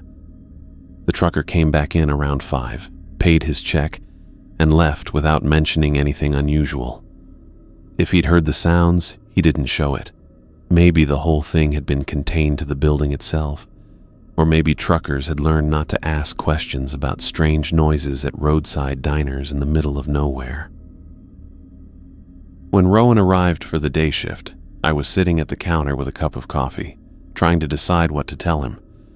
He took one look at me and knew something had happened. "You look like hell," he said, hanging his coat on the hook by the kitchen door. "Rough night." "Mr. Henley came in," I said, "around midnight." Rowan nodded. That wasn't unusual. Mr. Henley kept to his Tuesday and Friday schedule. "But he wasn't alone," I continued. "The deer-eyed man showed up, and there was a child." Rowan went very still. "All 3? At the same time?" "Mr. Henley, he protected me, stood between me and the deer-eyed man. Told him I was under protection because I follow the rules." Rowan sat down on the stool next to me. "That's never happened before, not in all the years I've been here." I told him about the confrontation, about Mr. Henley's skin glowing and the way the deer-eyed man had backed down. Then I told him about the sounds afterward, the circling, the scraping, the voice speaking in that unknown language. Rowan listened without interrupting. When I finished, he was quiet for a long time. "We need to check the outside of the building," he said finally. We went out through the back door. It didn't take long to find the damage. Deep gouges in the metal siding, like something with claws had tried to tear through the walls. The marks went all the way around the building, about 7 feet off the ground. Some of them were so deep I could see the insulation underneath. "Jesus," Rowan whispered, running his fingers along one of the gouges. "Look at this!" But the gouges weren't the worst of it. In the parking lot, scattered around the building like someone had thrown them from a great height, were the bodies of ravens, dozens of them, all dead, their black feathers spread across the gravel. I'd seen dead birds before. They hit the windows sometimes or got caught in storms. But this was different. These ravens looked like they'd been drained of something essential. Their eyes were white, empty. Their beaks hung open, and they were arranged in a rough circle around the building like they'd been placed there deliberately. "This is bad," Rowan said, standing in the middle of the circle of dead birds. "This is really bad." We spent the morning cleaning up. Rowan got a shovel from the storage shed and we gathered the ravens into garbage bags. There were 43 of them. I counted as we worked. 43 dead birds that hadn't been there when I'd arrived for my shift. The gouges in the walls were harder to deal with. Rowan said he'd call someone about getting them repaired, but I could tell he was shaken. In all his years running the diner, he'd never seen damage like this. "Mr. Henley saved your life last night," he said as we finished cleaning up the last of the feathers. Whatever happened after he left, it would have been worse if he hadn't been there. I thought about that as I drove home. Mr. Henley, with his translucent skin and pointed teeth, had put himself between me and something dangerous. Had protected me because I'd followed the rules, shown him respect, served his coffee without question for 8 months. But protection came with a cost. I was beginning to understand that. The dead ravens, the gouges in the walls. That was the price of keeping me safe. And I had a feeling Mr. Henley had paid an even higher price than that. When I came in for my next shift, I waited for him. Tuesday night, 2:17 in the morning, his usual time. But he didn't show up. The front door stayed closed. The parking lot stayed empty. For the first time in 8 months, Mr. Henley missed his appointment. He didn't come Friday night either, or the Tuesday after that. I never saw him again. I'd been working at Jerry's truck stop for 6 months now, and I still wasn't used to how quiet my brain could be during a shift. No rules to remember. No watching the parking lot for figures in heavy coats. No listening for children's voices after midnight or worrying about women in blue dresses. Just coffee. Regular coffee for regular people who cast normal shadows and whose eyes belonged to whatever species they'd been born as. The work wasn't complicated. Pour coffee, take orders, ring up purchases, restock the hot food under the warming lights. Jerry kept the place running 24 hours. But it wasn't like Rowan's place. This was right off Interstate 90, 10 minutes from downtown. State troopers stopped by every few hours. Truckers pulled in constantly. Even at 3 in the morning, you'd get families driving through, college kids heading home, shift workers grabbing coffee before early jobs, normal people doing normal things. I was wiping down the counter when a trucker came in, boots heavy on the linoleum, baseball cap pulled low.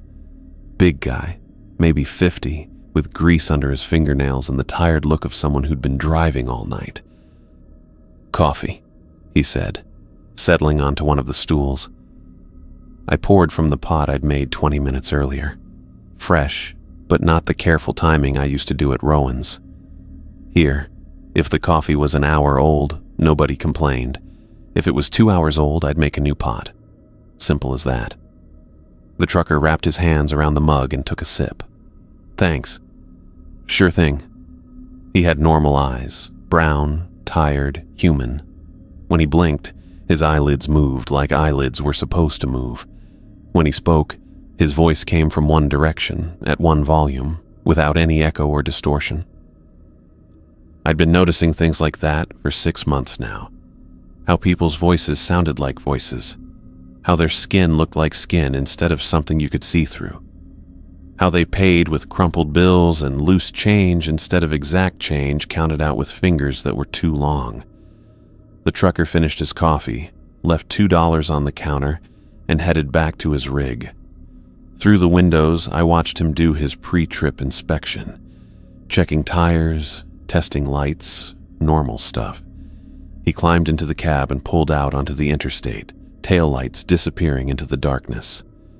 I poured myself a cup and leaned against the counter. Jerry's had a radio that played classic rock all night, volume low enough that you could ignore it if you wanted.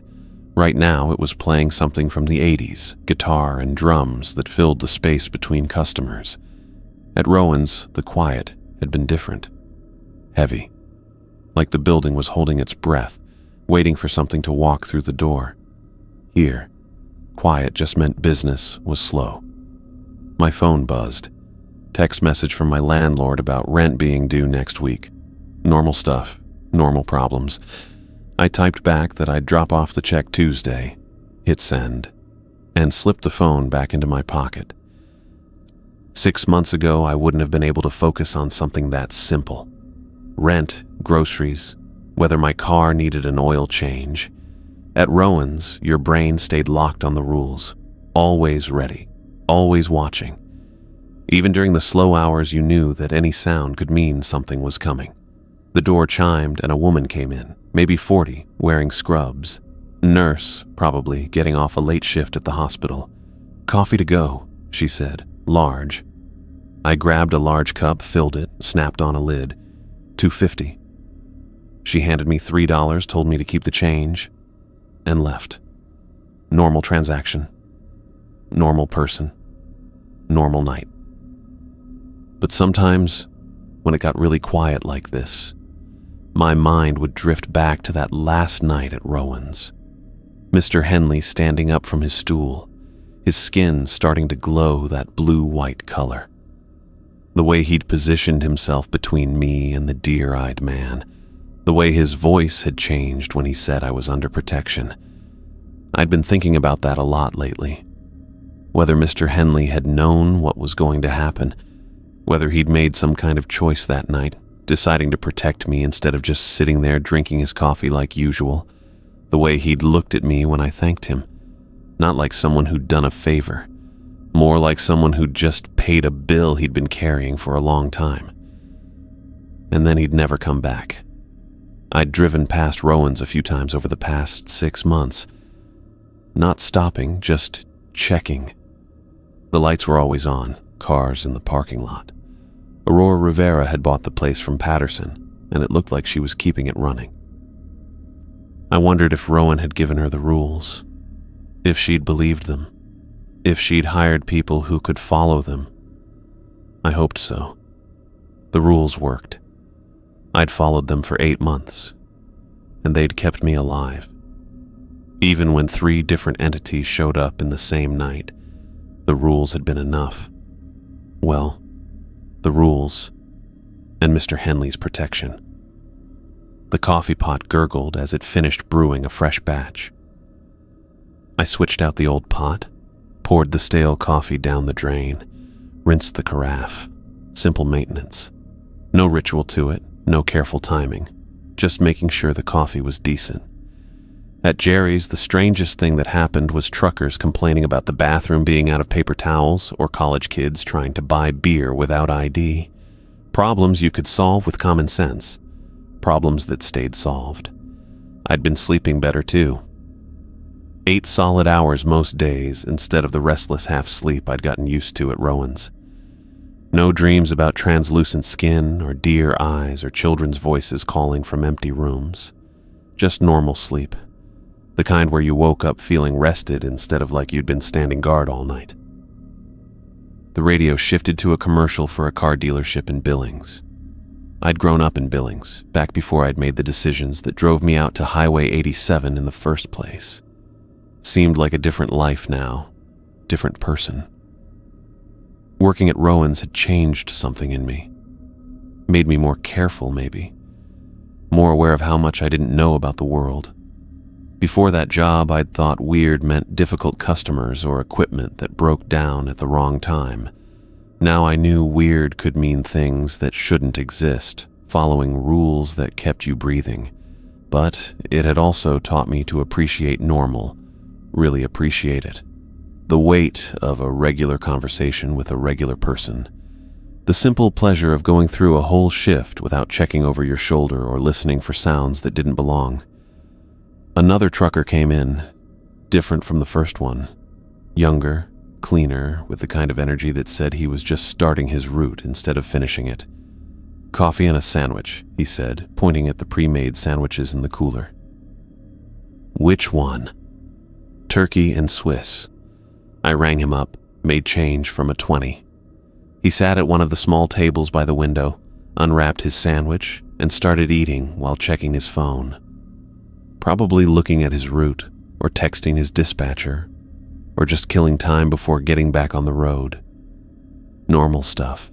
The kind of stuff I'd forgotten to notice back when I was worried about entities that could drain the life out of ravens or leave claw marks 7 feet up on metal siding. The trucker finished his meal, threw away his trash, and headed out. I watched him walk to his truck, a big Peterbilt with sleeper cab and refrigerated trailer. He did his inspection, climbed up into the cab, and pulled out onto the interstate. I was alone again, but it felt different than being alone at Rowan's. Peaceful instead of tense. Like the building was just a building instead of some kind of way station for things that shouldn't exist. My phone buzzed again. This time it was a text from my sister in Missoula asking if I wanted to come up for her birthday next month. Normal family stuff. The kind of invitation I could actually consider now, instead of worrying about missing shifts or leaving Rowan short-handed during dangerous times. I typed back that I'd check my schedule and let her know. Hit send. Slipped the phone away. 6 months ago, I wouldn't have been able to make plans like that. At Rowan's, you didn't take time off during the last week of the month. You didn't leave your coworkers alone with the rules. You showed up, followed the instructions, and hoped that was enough. Here, if I wanted a weekend off, Jerry would cover my shifts or call in one of the part-time people. Simple as that. No life or death consequences. No supernatural entities that might show up while I was gone. The door chimed again. This time it was a state trooper. Tall guy with the kind of steady presence that came from years of dealing with whatever the interstate threw at him. "Evening," he said. "Coffee?" "Please. Large. Black." I poured his coffee, handed it over. He left $3 on the counter, took a sip, and nodded approval. "Quiet night?" he asked. "Pretty much. Few truckers, but nothing unusual." Nothing unusual. I'd been using that phrase a lot lately, and every time I said it, I felt a little grateful. Unusual, at Jerry's, meant a drunk customer or someone trying to steal merchandise. Problems you could handle by calling the police or asking someone to leave. The trooper finished his coffee, said thanks, and headed back to his patrol car. I watched him pull out onto the interstate, probably heading to his next patrol area or responding to a call. Normal law enforcement dealing with normal problems, not disappearances that left no evidence, or employees who ran screaming into storms and never came back. I refilled the coffee pot, wiped down the counter again, checked the hot food under the warming lights. Everything running smooth, everything normal. But sometimes in the quiet moments like this, I'd find myself thinking about Mr. Henley, about the way he'd stood up that night, positioning himself between me and the deer-eyed man, about how his protection had cost him something, judging by the claw marks and dead ravens we'd found the next morning, about how he'd never come back to the diner after that. I'd started to wonder if he'd known that would be his last visit, if he'd made some kind of choice, trading his regular Tuesday and Friday coffee for keeping me safe, if that's what protection meant in whatever world he came from.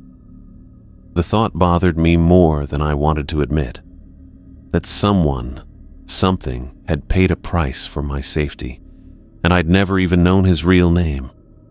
Just Mr. Henley, the polite customer who drank black coffee and left exact change.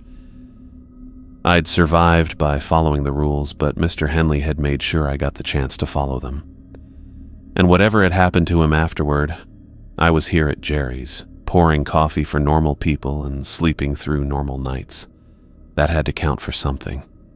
The radio played another song, something slow and easy that matched the quiet mood of the truck stop. I leaned against the counter and watched the interstate through the windows, headlights and taillights moving in both directions, people going places, living their lives, dealing with normal problems and normal joys. I was one of them now. Just another guy working a night shift, earning a paycheck, paying rent. No rules to follow except showing up on time and keeping the coffee fresh. It was enough, more than enough.